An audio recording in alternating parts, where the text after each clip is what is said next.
Class will start with you picking one of these pieces of scrap metal. For the purpose of this, I'm going to use this thing with a hole in it. You won't have to pick one with a hole in it. This is the only one I made that way. First step is to dress the main body. Flatten out the blade.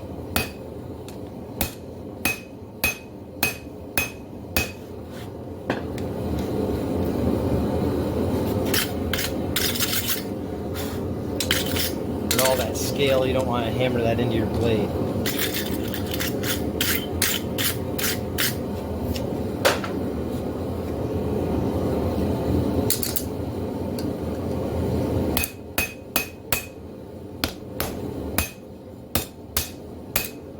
And we'll dress the edges of this, putting it on the anvil, just hammering it flat.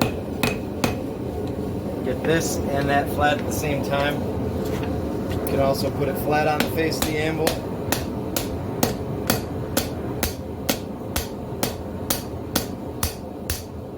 It's just harder to get a round face into a square corner.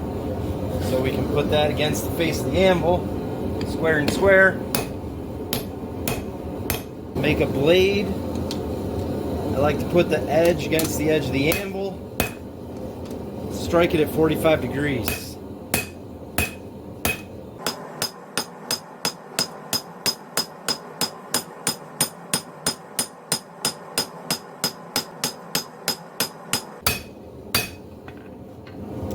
You can see as I work the length of the edge, it's already starting to take shape as that herb chopper. And we'll soon have that nice rounded shape that'll allow us to rock the chopper.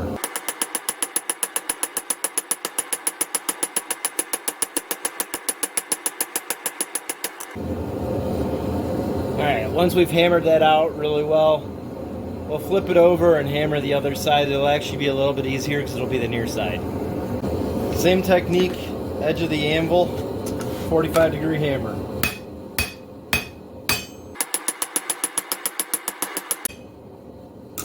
You're kind of hitting at a glancing blow, and it pulls the metal out.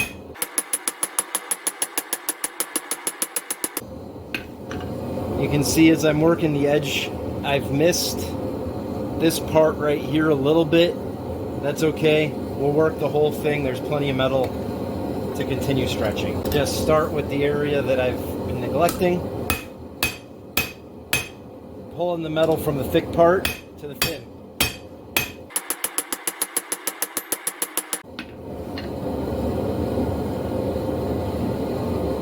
Alright, we're almost there. Alright, let's finish up this edge.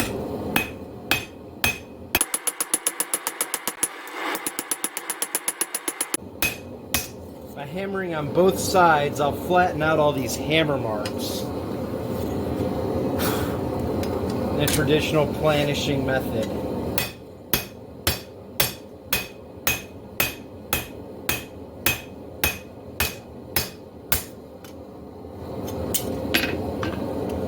So now our chopper is basically complete. We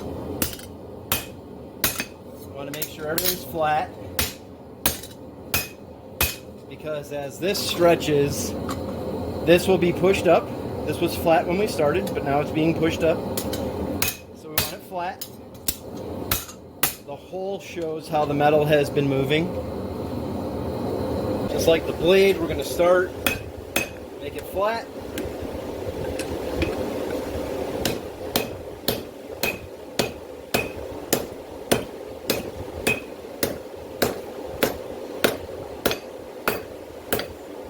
Square it up nicely. Now what I want to do is actually continue to hammer it against the anvil like this, draw it out.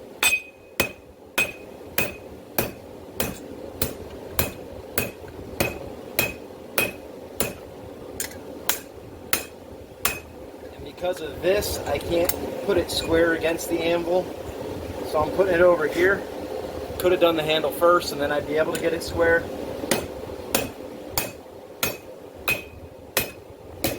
I actually want this piece to be fairly thick, so I'm not that concerned about it. As the handle goes, I want it to be thinner and thinner. So starting here, I'm going to hit it really hard, even on the edge of the anvil, so that it steps down a little bit.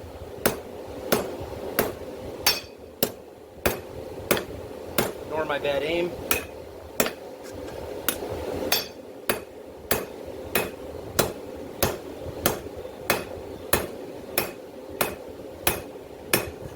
Until at the very end it's the thinnest.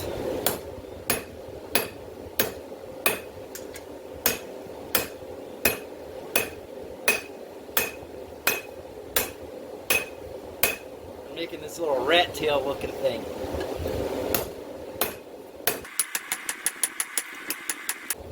As you draw it out this way, you're flattening it, which is going to make it fatter this way. So just rotate it. Flatten it, rotate it again, because this side that's flat against the anvil is going to be actually flat.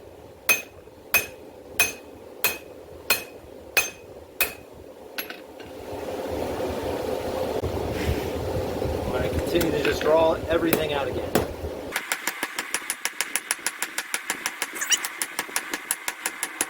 Flip it over to make sure that it's flat on both ends, sides.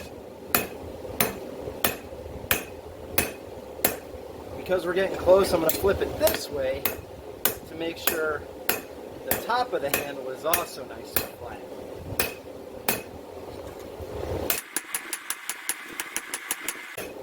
So at this point, to make sure it's flat, I'm just kind of letting gravity guide it to knock out those marks, to make sure that I'm not swinging it this way, because my hammer will actually bite the metal. Make it look bad. Right now I want it to look nice. Alright, so that's about right. I'm going to make the end really long so that we can make a little decoration on it, and then we'll finish this up. Save some time, I heated up just the end.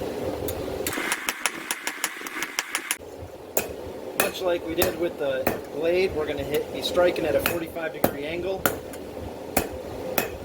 If anybody took my tapers class or watched the video, you'll know how to make that taper. Start by making a decorative end of the handle. I'm going to start with a little finial. If you've watched any of my scrolling videos,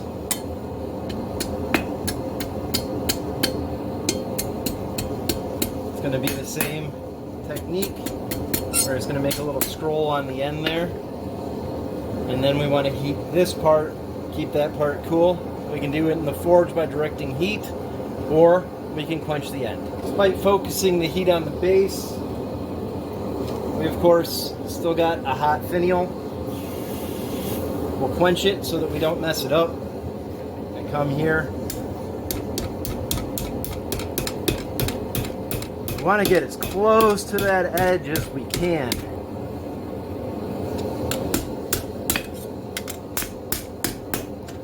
Try to bring that entire handle over. There we go.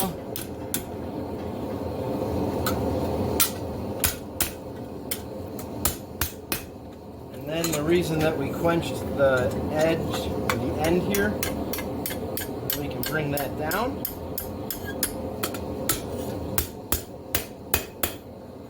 Set the whole thing on end. Bring it forward.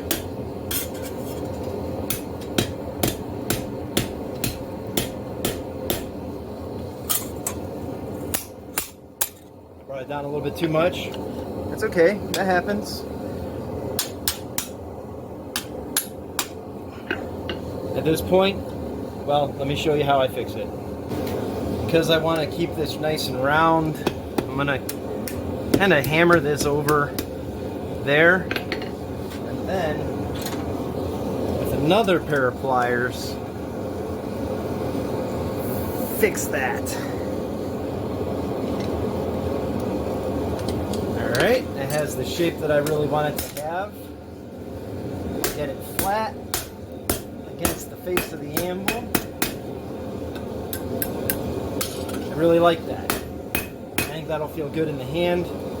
I kind of want to fix a little bit of the shape of the blade before I go to the sander. All right, again, we're just going to work the edge of this blade.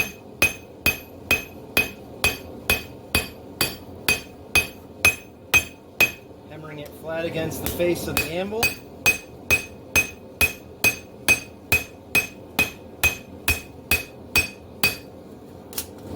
Both sides evenly.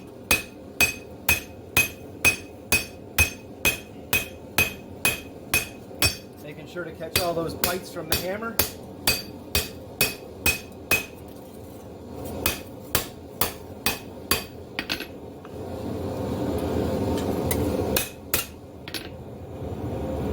Look straight down your blade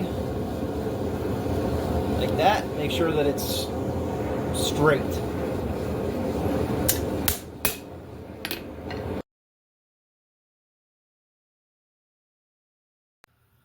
I did cool it so that I can touch it. First thing I want to do is get that basic rocker shape going on this thing.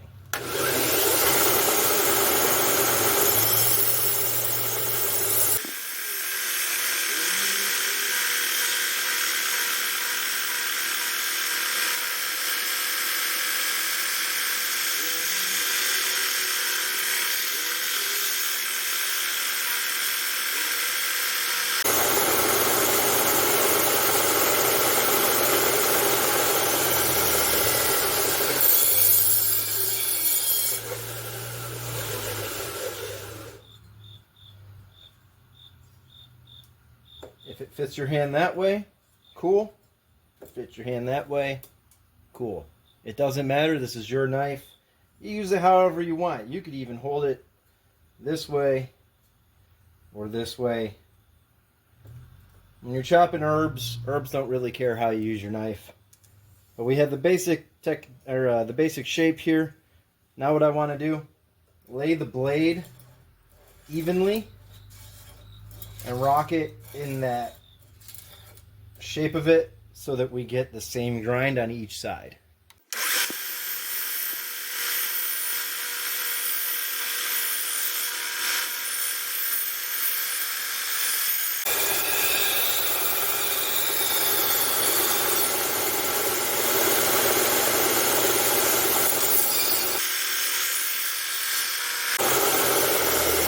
The more exact you blacksmith this and hammer it into this shape, the less you'll have to grind. You can see that it's pretty even. So decent hammer work, Clinton. Good job. Different amounts of hammer work will get you to different places. You'll notice it gets hot. I'm going to go off screen and dunk this in water to cool it, because not only do I not want it to get too hot, you can see right there it's actually starting to temper. And once you've hardened it, when you want to put the actual edge on it, you don't want to ruin your temper. So you want to keep it cool. Right now I'm just keeping it cool because I don't want to hold a hot piece of metal. Just switching it around to the other side.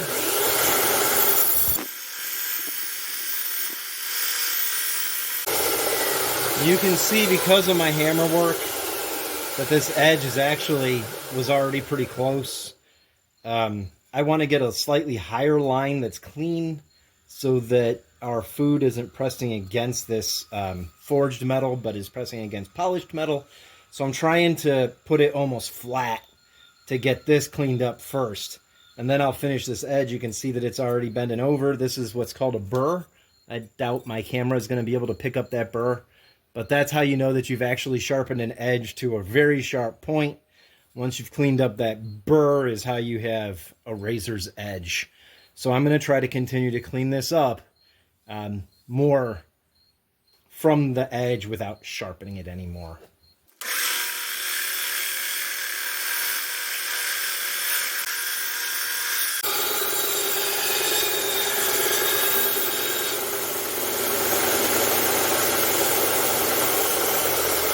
That's good enough for me. I don't mind a little iron in my diet.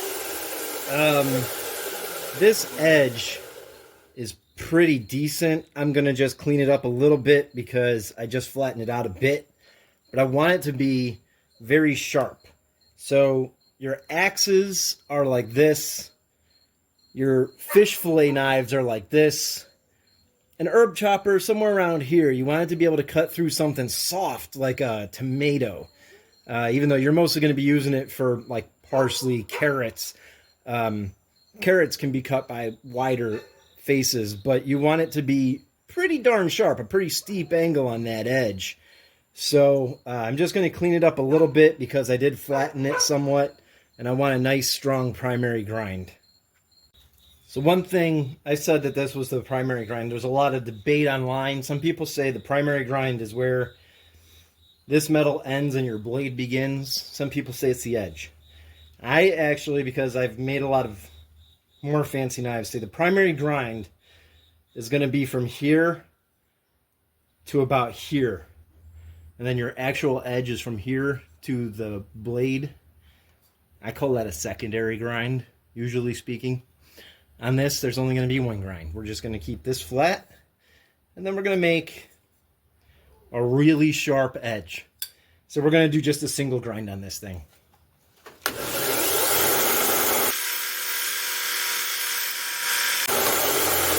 Alright, it's already getting kind of sharp. I don't want to sharpen it too much because this blade has just been normalized so that I can grind it. That's why I let it sit in the forge as the forge cooled down, and then I let it sit even longer, so it's very soft, which allows you to grind it. Now we need to harden it. If I put too much of an edge on it before I harden it, I'll burn the edge off. So let's not do that. Let's go harden it now, and then we'll finish the grind as soon as it's done. The standard test for whether or not your steel is at critical temperature is whether or not it'll stick to a magnet. If it sticks, steel is still cold. If it does not stick, your steel is at critical temperature and ready to be hardened. If it doesn't stick, put it back in the forge, let it heat up for just a couple more seconds, and then we'll start hardening. Now, to harden a blade or any sort of instrument, you get it up to critical temperature, and then you quench it. And then your steel will be brittle as glass. So what you want to do from that point is temper it. And tempering means bringing it to a different heat, usually close to about 400 degrees is for a strong temper. It's strong metal. The hotter you get, the softer your metal will become. And you'll hear the phrase differential tempering for a blade. Differential tempering means that the edge of the blade is very hard. And then as you go further away from the blade, you get softer and softer, which gives you a flexible spine and a hard edge. And that hard edge is for cutting. Your flexible spine is so that you don't break your blade if you twist it. And there are a number of ways to do that. One of the ways that I do it is I just heat the spine and let the heat dissipate through the blade. As it goes through the blade, it obviously heats it less and less as the heat dissipates. The Japanese way is to cover the blade in clay and heat the whole thing up and then dunk it all at one time. And the clay stops the heat, or it stops it from getting as hot. It also stops it from cooling as quickly, giving you a flexible blade. One way I learned on a blade that isn't going to be used for hard work, I would only use this on something like a kitchen blade, or something that is a little bit less, it's not going to be abused as much. And I will show you this right now. You take your critical blade and you rock that edge in your oil. And what that gives you is a hard edge and a soft spine.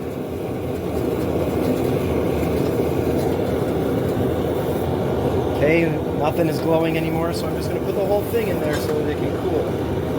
I'm actually going to kill my forge here. Alright, we're back at the grinder. Like I said, this is kind of a semi-permanent, semi-permeable. As you can see, it does come off. I'm actually going to clean this thing up when I'm done here. But we'll start by cleaning up the edge.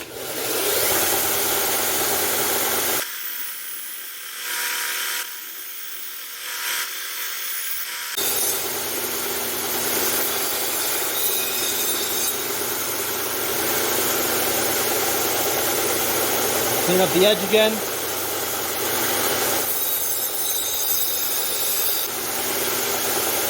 Cool it.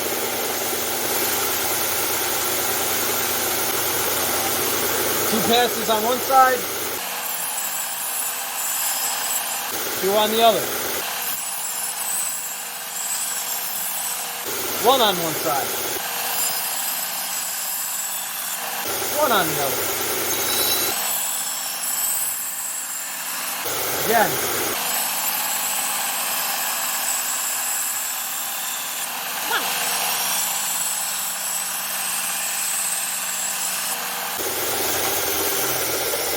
Now I have a very good edge. It's actually quite sharp. What I want to do now is clean it up with hand sandpaper. This is just my sticky back sandpaper. Just gonna make sure that's nice and clean.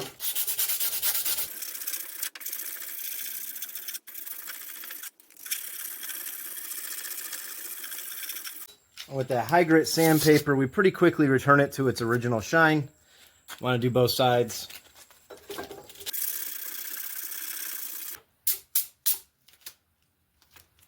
And then, for this edge, my preferred method of finishing an edge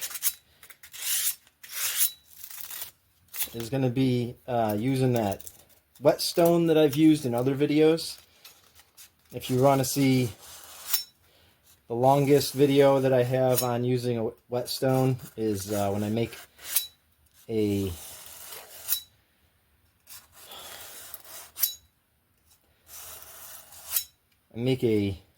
piece that someone was paying me for to cut trees. Cannot remember what that is called.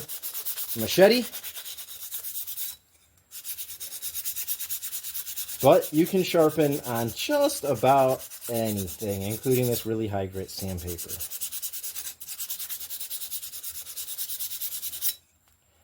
I'm just getting that really sharp edge that cuts through paper.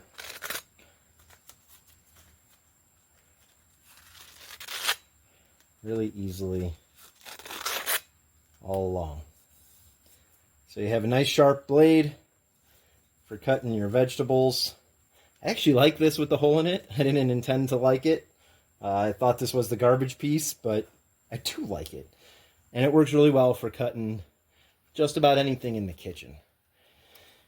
Last thing I want to do, because like I said, this is semi-permanent, I'm going to finish this up with some beeswax on the handle and some food safe oil, mineral oil on the blade, and that'll make it ready to be used.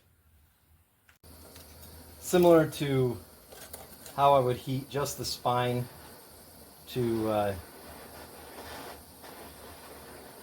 get it to, I don't know if I would use it for this big of a knife, but heating the spine slowly to get it to temper gently is a really good way, and this is pretty much the same technique. I'm just going to heat the handle here. Starting to smoke just a little bit. I want to see if it melts the beeswax.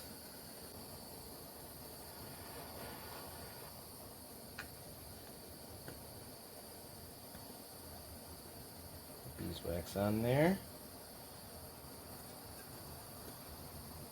Alright. It's a little bit warm. I should use a brush for this, but I jokingly call it blacksmith's hands. I don't really mind heat. Whew, the edge is hot. Even I don't like that. That's a bit much. Alright, so this part that our hand is going to touch, I'm going to coat in the beeswax. The rest of this I'm going to finish just cold with mineral spirits, mineral oil. And that's it. That's your knife.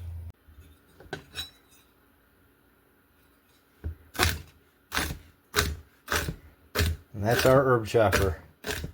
Make something outside, then come into the kitchen and make something else.